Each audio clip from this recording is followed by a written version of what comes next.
time to check out the Sunday papers. My guest this morning, eNCA current affairs producer Ziniko Mhlaba, as well as eNCA sports anchor Jeffrey Stevens. Before we chat, I'm going to quickly take you through the front pages of the Sunday papers. Let's start with the Sunday Times up first. Harrowing story there. I don't know what makes these men tick. It is South Africa's surreal rape nightmare. Apparently, we're a ticking time bomb as cops identify more than 200 new serial rapists a year. Worrying indeed. Let's take a look at the lead in the Sunday Independent this morning. Well, tender fraud rocks Telkom is what they're focusing on. Lily White firm bags contract. BEE commitment is questioned. There's also a picture there of harmony and hilarity is what they're calling it. Former President Jacob Zuma and friends enjoyed themselves at the 19th Cape Town International Jazz Festival yesterday. All right, let's quickly take you through some of the other newspapers. I don't know if we have the City Press very quickly, just for the front page there. Hawks probe Zuma for R1 million bribe. Suppose it doesn't rain, but it pours for Msholozi. Simpiwe Dana looking as graceful as ever there in the front pages of the newspaper. And she was performing there and singing wonderful tunes. And then just above that, I don't know if you can see the SAFTAs.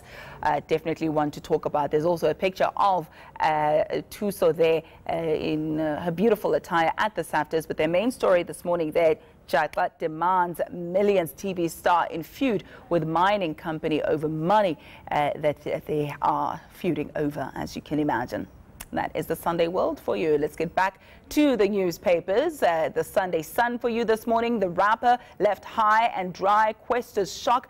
He was burgled, I believe. Goods valued at about 22K. And it said 22 million rand. That's a lot. 22,000 rand. Still a lot. I suppose anything that's stolen from you is too much. 22,000 rand worth of goods stolen from Questa's home is the main story there in the Sunday Sun. All right, Jeffrey, Ziniko, thank you very much for joining us. Shall we get back into it? I'm going to start with the one story that, as I looked at, as a woman in South Africa, as a mother, I know that you're a father to a daughter as well, but as any individual who's got women in their lives in one way, shape or form, I cannot believe this is happening in our country. The rape statistics and serial rape statistics at that alone. I mean, these are very shocking statistics. And for the mere fact that we've got a man who has raped about 30 women in the Eastern Cape alone, that's shocking for me. And we were speaking with Jeff before you came on air, and we're shocked by the fact that we have 200 serial rapists annually in South Africa. New. 200 serial rapists in South Africa alone. And those are cases that are reported. Those are statistics that are derived from cases that are being reported to police stations. So now, what about these women, poor women who were staying in rural areas, in the Eastern Cape, in Mhlaba, in Limpopo, in KZN? Those cases are not reported. So this is the case we've got this man's called Lonwabo Solonzi. He was sentenced to unstated period of time in jail. The judge saying there, my friend, I do not know what to do with it, what to do to you. All I know is that I need you off the street for as long as possible. So this is a very serious story. It's very shocking, and I think as a society, as media, as stakeholders in this South African context, we're not doing enough to raise awareness about rape, the seriousness of it. Rape is taking place at workplaces, at schools, everywhere else. And the way in which this gentleman shows, and I'm being very generous with that term, the arrogance and the lack of remorse. He pulled the middle finger to the cameramen and women who were there, the journalists, to say to them, I don't care that I'm being locked up and that the key is being thrown away. What's even more funny about this guy, he started his whole, Tosha adversity, because we're not talking about someone who's not smart, we're not talking about someone who's not intelligent. This is the person who qualified to get into a university. There's serious specifications you need to meet before you go to university. So we're talking about a man who's very academic, someone who can think, someone who can strategize. And for the fact that he managed to rape as many people as 30, that means the person has a very sober mind in terms of thinking, in terms of planning, in terms of strategizing on how to go about that. But we must just commend the SAPS for finally arresting the man. Locking him up as well and making sure the evidence was collected. Jeff, I'm shaking your head. I think, look, from my perspective, the stats tell us one thing. What we can't see from the stats and this article is how problematic this is in our society. And we as as people living and working in your neighborhoods and communities, we tend to show a blind eye to when we become aware of this particular person or that particular household is struggling with this pandemic and this issue. And I've often found that when I become aware of isolated cases such as these, I get told, look, it's none of your business. And that for me is the societal problem that we have in our country, where people are aware of these things happening within their streets, their neighborhoods, within and communities. their families. Within their families, Yes. and just stay numb. For me, there's so much work that needs to be done regarding this particular situation in our country. And I don't think when you see this, it doesn't indicate how common it is within our society. We tend to get shocked by what the headlines are in the papers. But for me, it's all about there aren't enough social workers to deal with the victims. Yeah. There aren't enough people that are coming forward to say, listen, this has happened to me. How do I deal with this? And there aren't enough people that feel threatened by people that have these tendencies and get skills and or maybe advice as to how they can prevent rape from actually happening to them. Of course, you know, the victims are just more than numbers, but the numbers that we're seeing here, I mean, It's shocking. It's shocking. We have Gauteng's Putfontein plumber rapist who raped 55 people, 40 of them schoolgirls, the Westville rapist who raped 12 women outside of Durban, Hammanskraal rapist, the Kimberley Kagisha rapist, the Garden Route rapist. They've got titles, they've got jurisdictions where they operate, there are numbers there, but the victims are human beings. The psychosocial effects of what they've gone through, we can't quantify. And for you to be identified as a serial rapist, you need to have raped more than 2 or 3 people.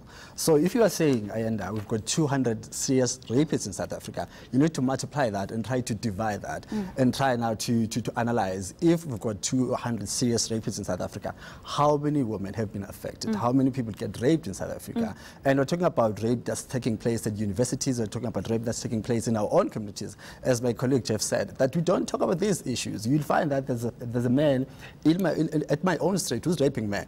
But I'll leave that to the cops and say, you know what, let the cops do their thing. I'm not getting involved. I don't know this man. I don't want to get killed. So these are the issues we're not talking about. We're not raising enough awareness about these things.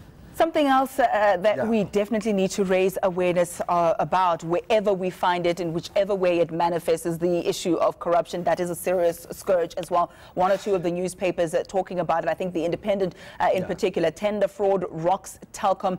That is something that we need to rid our country of as well. It steals from the poor. This is the issue. I have a problem with this issue. I mean, we've been talking, our state-owned enterprises have been in the making headlines for the past 5 years right now, under the previous leadership, under the minister. But now we've got state-owned such as Telkom, SARS, and all other state institutions. We always hear politicians talking about transformation, accountability, and making sure that the evaluation and monitoring process is in place. But you've got a company here that has been alleged to have been, which has received tenders with millions of rands.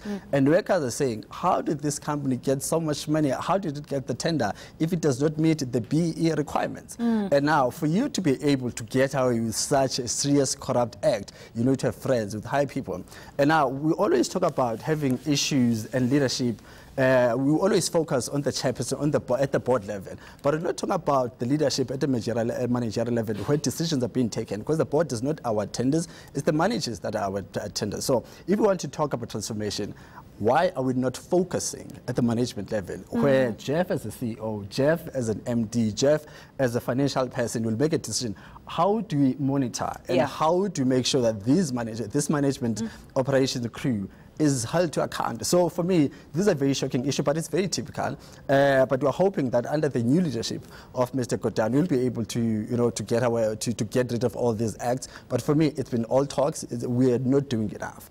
we're not doing enough at all. Not doing enough. City Press focusing on another scandal. Hawks probe Zuma for 1 million rand bribe. The story there is that the former head of state is being investigated by the Hawks for allegedly accepting a 1 million rand cash bribe from a Western Cape abalone dealer in exchange for keeping Agriculture, Forestry and Fisheries Minister Senzeni Zokwana in cabinet. This gentleman who's named here in this article is also someone who is found to have been a child molester there. Yeah. I don't know. That's another issue. I don't know. This is another issue. We've got President Zuma. Obviously, he has no political protection. That is why I've got all these weaknesses. I'm saying, actually, guys, I'm raising up my hand. I'm willing to talk. What do you guys want to know? But what's scary for me, as far as that allegation is concerned, is that the Hawks are handling the matter right now. For the Hawks to be able to consider, to even entertain a claim, that means there's some sort of some facts, some speculations that needs to be, looked at. So for me, this is not shocking. And you've got a former president right now. We always had allegations. I mean, Jack Paul in his book made allegations about the SARS issue. Right now, you've got this issue with the President Zuma and the arms deal issue. But the ANC right now has been quiet as far as this is concerned. Look, Zuma himself seems not to be aware that he's no longer head of state. I don't know if someone has told him. He's doing the most. He's everywhere. There's a picture of him there in the Sunday Independent. He's at the Jazz Festival. He's at malls. He's out there kissing babies. But that's I don't think people have said to him, "Bana, you're not president anymore." Do you understand? He's not walking away gently into the sunset there. He's not going yonder. And someone who's also not going to be walking away gently into the sunset, we hope, are the Australian cricket team. I definitely wish something is done, and something is done swiftly, because had it been South Africa or a lesser prominent team that has been guilty of such allegations, I mean, I think definitely there'd be so much more furor, there'd be so much done about it, perhaps even already. Jeff, what do you think? Ayanda, this particular story has not just made headlines here, it's made headlines across the globe. And what it means is this is unprecedented, what's been captured on film yesterday, day 3, in the third test between South Africa and the Aussies. Many former players have, subsequent to this coming to the fore, have responded that this type of behavior, which is unlawful, you are not allowed to use any foreign object to tamper with the ball, to impact on the ball's performance or the way that it would perform when using it to potentially get a wicket. It's been part and parcel of the game, but there are rules in place. According to former players, this is not the first time that this has happened, and hopefully this is the last time that this will happen at this particular level, because this series has been packed with a load of non-cricket related issues, and this is just the cherry on the top. Australians and the authorities woke up to the news that this has happened. Their responses have ranged from the Prime Minister of Australia. We all woke up this morning shocked and bitterly disappointed by the news from South Africa. It seemed completely beyond belief that the Australian cricket team had been involved in cheating. After all, our cricketers are role models, and cricket is synonymous with fair play. Former players, the Cricket Australia CEO James Sutherland was captured on film. He is normally in a suit and a tie, but this is how early it reached them, that he said, "I'm not happy about this at all. I don't want it to be talking to you, the media, but I am." There were all sorts of questions about the role of the captain, who has admitted, Steve Smith, that he and his leadership group, they took it upon themselves to come about with this as a tactic. It's an unlawful thing. It's a huge thing for the game of cricket. He, in his media conference, Steve Smith, the captain of Australia, admitted, along with his admission, said that they thought of this as a tactic because of the importance of this particular match and how much was riding on the result. It's 1-1 at this stage. This is, as far as the series is concerned, this is test number 3, and there's a lot riding on the test series. But the Australians, from their point of view, have been petty with saying that they would prefer this to happen. There was the previous test, there was a huge focus on the actual sledging in the match, which is also part and parcel of the game. And there were a lot of reports saying that the Australians overstepped the line, and it became personal whilst it was whilst the players were on the park. And all of these things, if you look at some of the responses of some of the former Australian cricketers, this is Adam Gilchrist, the former wicketkeeper batsman. Australian cricket now, and the integrity of Australian cricket, is the laughing stock of the world sport. That was his first response to that. I mean, there's so much happening. I, for one, feel that the first ball of today's action is due to be bowled at 10:30. With the enormity of this that has now happened, I certainly don't know what the future holds in store for the Australian players, for Cameron Bancroft, the Australian captain.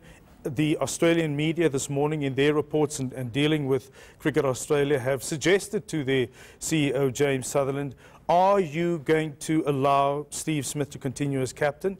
That's how big this is. Steve Smith himself, in his press conference, has said that he doesn't see any reason for him to step down as captain, although he admitted that he was part of the leadership group that discussed this and decided upon this as a route, as a tactic. We as sports lovers, we simply can't comprehend that they got to this decision and how much they've tarnished the game that sports lovers across the globe have loved and adored to watch. And the series, for all practical purposes, has been a very exciting one. If you just look mainly at the cricket and leave the other things, non-cricket issues aside, it's been an exciting cricket series. It's been a tough 3 days of cricket, and now this has happened, and it has absolutely tarnished the game of cricket. Hopefully the powers that be, the ICC, Cricket Australia, and those that decide about these things will come down hard on this Australian I could not agree with you more. I mean, whatever happened to that saying? I remember in high school, it matters not whether you win or lose, it's about how you play the game. Well, clearly that has not trickled down to the land down under. And if I can stay and use that down under thing, this is an underhanded tactic, low down, dirty shame on you. Get to that decision. I know. Yes, you come together, yes, in that lohota and agree to do that. Yeah. And I just want to find out from Jeff, my colleague. Now, this is an Australian team, one of the biggest teams as far as cricket is concerned. In terms of response and accountability, has there been any reaction as far as we are going to take this action against this team? Because this was caught on camera. Look, the Australian media have, in their session with the Cricket Australia's chief, have demanded answers. The Cricket Australia as a collective have said they've sent someone to Cape Town. Further investigation and deliberation with the team will happen. And the James Sutherland Cricket Australia chief was not at liberty to say what the immediate decision would be. For me, it's complete common sense that you would say to Steve Smith and his leadership, David Warner, and the coach. A lot of people, when this media conference happened late last night after the day's play, if you go by the tweets of regular followers of the game, a lot of people felt that 3 people should be held accountable. The captain, Steve Smith, the vice-captain, David Warner, and the coach, Darren Lehman, who was nowhere to be seen at this press conference. He was, in fact, captured on a picture where he had a smoke in his hand. He was checking his phone, and people jokingly described that picture as he's probably checking the tweets and the tone of the tweets and that kind of thing. All 3 of those gentlemen. This young man he's not even got 10 tests to his name, so he is very young into his cricket career. And obviously, it's once again, if you look at all of these stories, a powerful position, you can influence so much. He's just the scapegoat. Yes. Yeah. Gentlemen, it's been a huge pleasure. Let's wrap it up and leave it there, at least for the time being. Jeffrey, Ziniko, thank you very much for coming through and going through the Sunday papers with me.